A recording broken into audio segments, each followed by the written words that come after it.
আমার সবথেকে বেশি যেখানেও যাই না এখানে যেখানে বিরিয়ানি পাওয়া যাইতো না যে রেস্টুরেন্টও গেলেও আমার জানে চাই বিরিয়ানি খাইতাম। সো ইটা নিয়ে কিন্তু অনেক ঝামেলা হয় যে খেনেও তো বিরিয়ানি পাগল হোয়াট এভার, বাইরে গেলেও আমার খেনে জানি ইচ্ছা করে বিরিয়ানি খাইতাম, সেম আমার বাচ্চারাও। সো আমি এখন মাঝে মাঝে আমি এরকম তৈরি হইয়া দেই তারারে, একদম রেস্টুরেন্টও জেলা সার্ভ করে বাটি দিয়ে জাতাই দিয়া এই সেই বুঝছই নানি ওলা সার্ভ করার চেষ্টা করি, আর তারাও খুব এনজয় হইয়া খায়। আর এই রেসিপি যেদিন বানাই নানি মনে হয় যে আমার গড়ই রেস্টুরেন্ট, আমার বাচ্চারা কইব আম্মু you are the best chef. তো কতটা কমপ্লিমেন্ট তারা করে, খুব ভালো লাগে। সো আমিও করি। তো দেখতেই পারছেন যে আমি ফার্স্ট পিস মুরগির মাংসরে হলুদ আর লবণ দিয়ে মাখাইয়া তেলের মাঝে একটু ফ্রাই করে নিলাম, খুব বেশি ফ্রাই করতাম নাই, একটু যদি ফ্রাই করেন নানি সামান্য একটু ফ্রাই করলে মানে 1-2 মিনিট, তখন কিন্তু এর টেস্ট কিন্তু অনেক ভালো আইব। হালকা ফ্রাই করিয়া কিন্তু আমি তুলি নিলাম।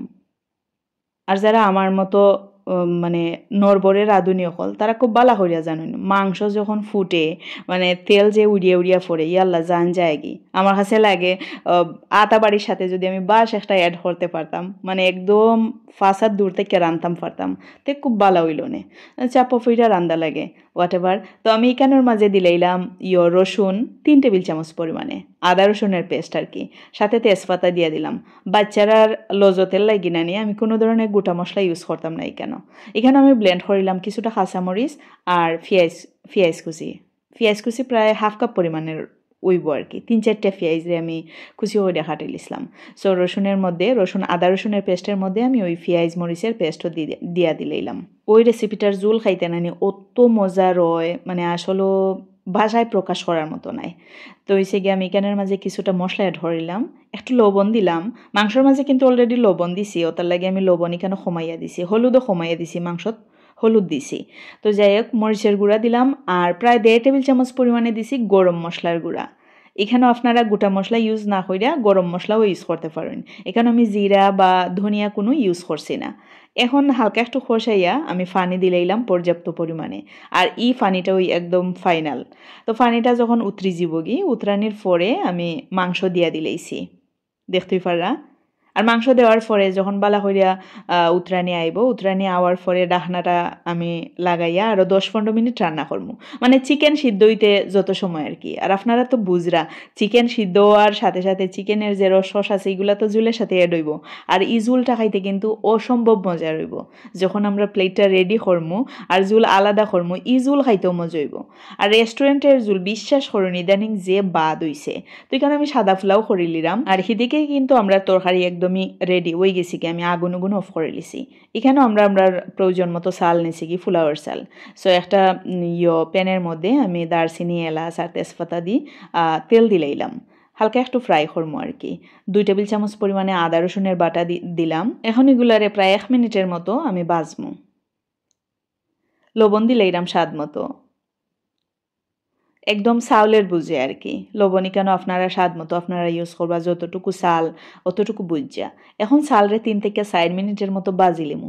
চালটা বাজলে নানি বিরিয়ানি স্বাদ খেনে জানি অটোমেটিক বাড়ি যায়গি। আর এখানের মাঝে একদমই প্লেন, আমি কোনো গাজর দিতাম নাই, আলু দিতাম নাই, এগুলো আছে তাহা সত্ত্বেও আমি দিতাম নাই, আমার বাচ্চারা ওরকম প্লেন খাইতে চাইছে। সো যাই হোক, তো আমি কিন্তু 3-4 মিনিট বাজার পরে পানি দিলাইলাম। আর যারা নতুন তারা ঠার রাখা, যখন ফুলার চাল আপনারা রান্না করবা যাতে 1.5 ইঞ্চি পরিমাণে পানি বাড়তি থাকে, আর কোনো হিসাব আপনারা করবা না, 1.5 ইঞ্চি পরিমাণ পানি যেন বাড়তি থাকে। এরপরে চুলার আগুন বাড়াইয়া দিয়া বলকা নিলিবা, মানে ওই যে ফুটের যে ওই দেখতে পারেন পানির যে বুদবুদ উঠের, আনার পরে চুলার আগুন কমাইয়া দিয়া বাদ বাকি রান্না করবা। এখানের মাঝে আমি কিন্তু 3-4টা কাঁচামরিচও ইউজ করছি, আস্তা কাঁচামরিচ। ফুলা হয়ে গেছে কি, আমি চুলার আগুনটা অফ করিয়া ডাকনা দিয়া 10 মিনিটের মতো রাখছিলাম। ঠান্ডা হওয়ার পরে কিন্তু আরও জোর হইব, সফট হইব। সো আমি গরমই চাইলাম যে প্লেট সেট করে নিতাম, কারণ অলরেডি আমরা খাবারের টাইম হয়ে গেছে কি। আর এদিকে আমি সিডিও নারিং বিরিং করলাম হোয়াট এভার। সো আমি প্লেটে সেট করে নিলাম, দেখতেই পাররা। আমি কিন্তু প্রথম বাটির মাঝে ভাত লইছিলাম, ভাত লওয়ার পরে মাংস দিছি, 1 টুকরা মাংস দিয়া আবারও বাইট দিয়া কিলা করছি আপনারা দেখি বুঝতে পারছেন।